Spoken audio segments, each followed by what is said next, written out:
Ready? Go. Okay, so we were assigned this speech to talk about somebody in our lives who we admire.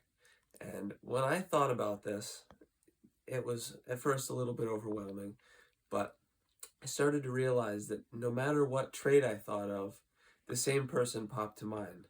And it was my grandfather. His name's David Corderman, and he was born in 1933 on August 1st, and he just died in 2019, which was a devastating time for me. But I grew up with him. He was always there from the day I was born. I lived just 10 minutes away from his house until I was 6 years old, and then we moved far away to New York State. But we still saw him all the time. This is what he looked like. This picture is between two of my uncles, and he was a great father. They loved him and they respected him. Here he is with one of his puppies. That dog's name was Clifford.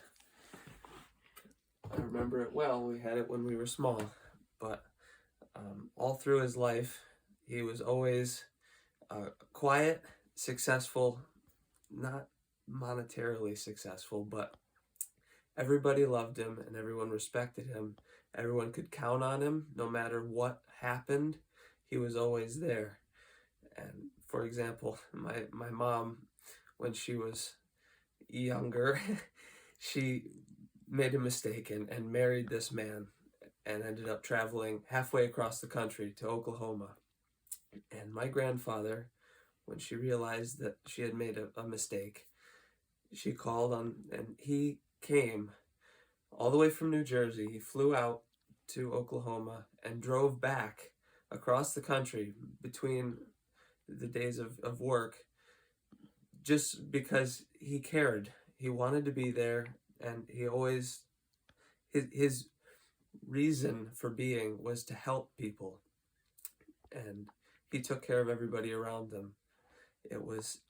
He was the stability in the lives of all of his kids, all six of them.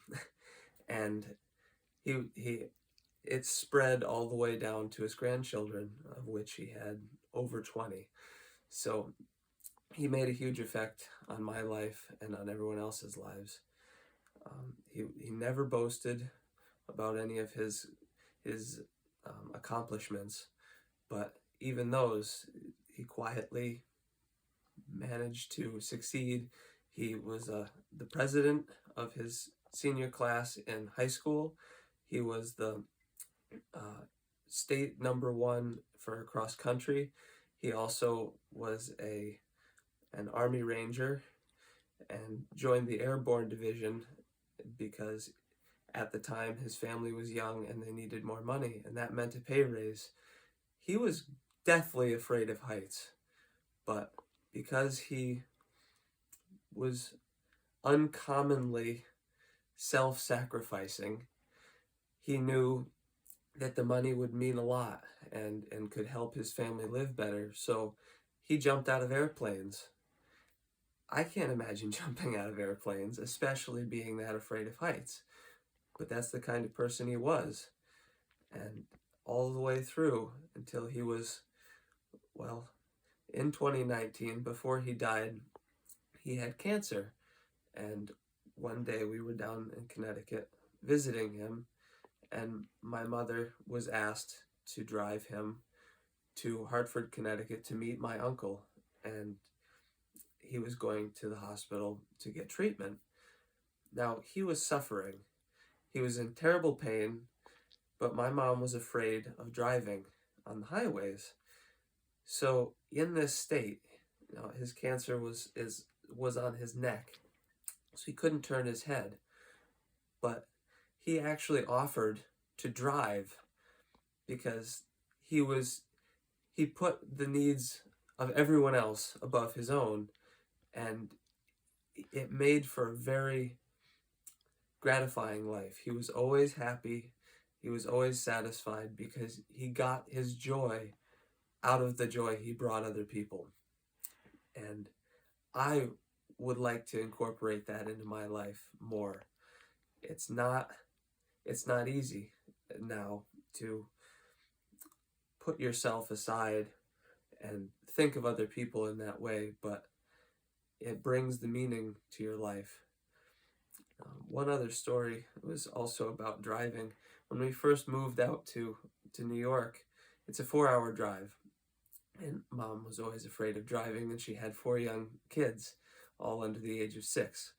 And he would come out, drive to meet us, and you would think, well, maybe he'd meet like an hour into the trip on his end, or halfway. He would drive 3/4 of the way up here so that we could meet him, and then he could keep us company and be that rock that he always was for everybody, all the way back to Connecticut. And he did that because he loved us.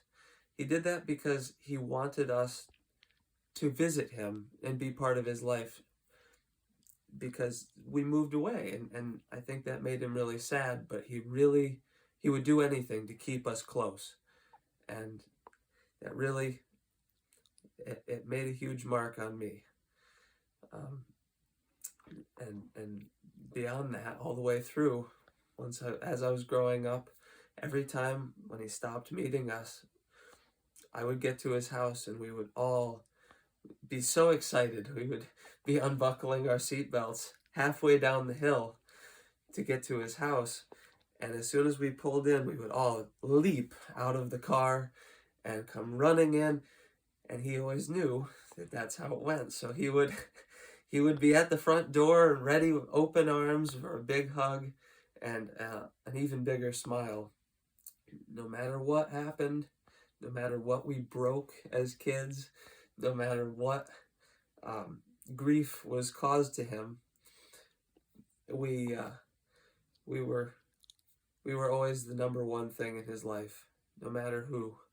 And he never took it out on us. And as somebody who's growing up, I think of him and I think of all of the responsibility and self-sacrifice that he showed us. And I hope that I can bring that out in myself and in everyone around me. Thank you for watching my speech.